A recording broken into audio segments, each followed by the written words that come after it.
Spirit 1053, this is Erica. Hey, this is Michael Cochren. Michael, so good to hear your voice. How are you doing? I'm doing great. Thanks so much for talking with me. Oh, listen, couldn't be loving your Easter music more. We got to start with Grave. All right. I mean, what an encouraging, incredibly awesome song. I mean, how crazy and wonderful it is that you and I can give thanks for the grave, for the cross. Yeah, that song came from a season of my life where, obviously, what I walk through doesn't compare to Christ, but just a season of disappointment, maybe, about 4 years ago, maybe 5 years ago, just a season of just struggles within my church family and things that just were bringing me down so low.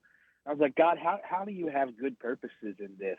And I was just reminded of the cross. And I was reminded that something as horrible as Roman crucifixion, God had good purposes in that. Wow. To bring about redemption for all of us. And it turned a symbol of death into a symbol of hope that we put on our necks and we wear as jewelry and we put on our walls. God can use everything and does choose to use everything to serve his purposes and for our ultimate good. Yeah, he means everything. Michael, today is Good Friday. And it's like a time to enter into the darkness because I believe that makes the light so much brighter. What does this day, what does remembering what the Lord did for us mean to you? This Holy Week and Good Friday and Easter, this is everything. Christmas is great and everything, but this was why Jesus was born. Yes. This is the whole point. He came to die for us.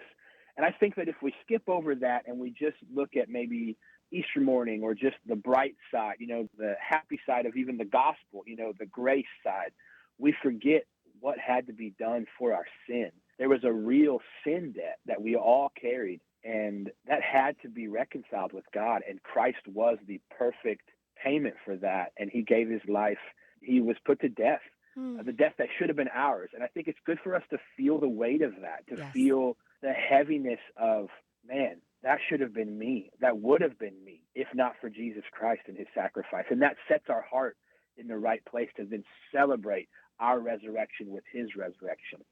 Amen. And I think, honestly, I love Good Friday even more than Easter in some ways because I never feel more loved, than on this day when you really think about what happened. And if you had been the only one, he'd have done it for you. Yeah, it's an incredible, I think we get our value and we get our worth, not that we were so valuable that Christ died for us, but even though we were so lost and so broken and sinful, Christ still loved us to the point that he was willing to give his life to make us everything that he saw us being, to make us like himself. And that's where our worth and our value comes from. And we don't have to scroll our phone to find our worth and our value. It's right there in the cross. Oh, man, this is why I love talking with you. I really appreciate you. Okay, so he left the tomb and took me with him. Of course, Easter Sunday is the grand and beautiful conclusion to the heart-wrenching events of Good Friday. What do those words mean to you, Michael? Because I love singing them right along with you. It just means that Jesus, his resurrection, purchased our resurrection. He was the firstborn from the dead. He goes before us, and because he's not in the grave anymore, they'll never find his body. Because it really happened, then we have real hope that when we die, that's not the end of it. We will be in eternity with God, and that's the anchor of all of our hope. That's the anchor of the entire Christian belief, is that it's real. Jesus did raise from the dead. If he didn't raise from the dead, we're all just out here pretending, playing church, but it's real. It really happened. Yes, and it vacuums all the fear out of my heart. Oh, absolutely, because no matter what we face in this life, there's a hope beyond it that nothing can take away, regardless of our circumstances. Amen. He works through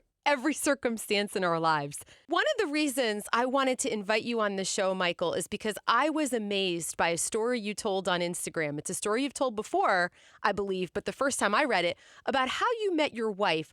Would you share that? I would. So my wife and I, we met at a concert at a college in 2013. But rewinding before that, a year and a half earlier, we ended up being at the same place at the same time. And we found out because we were, I think, married at this time, and we were talking about concerts we'd been to and seen. And I saw Skillet. And I saw Skillet, too, at Winter Jam in 2012 in Evansville, Indiana. I was like, oh, that's crazy. I was there, too. I was sitting up in the overflow section. I was sitting too. No way. So she gets her phone out and looks at this picture, and she's like, "This is me and my friend Rachel here at this, the selfie we took." And I'm like, "Wait. Just zoom that in for a second."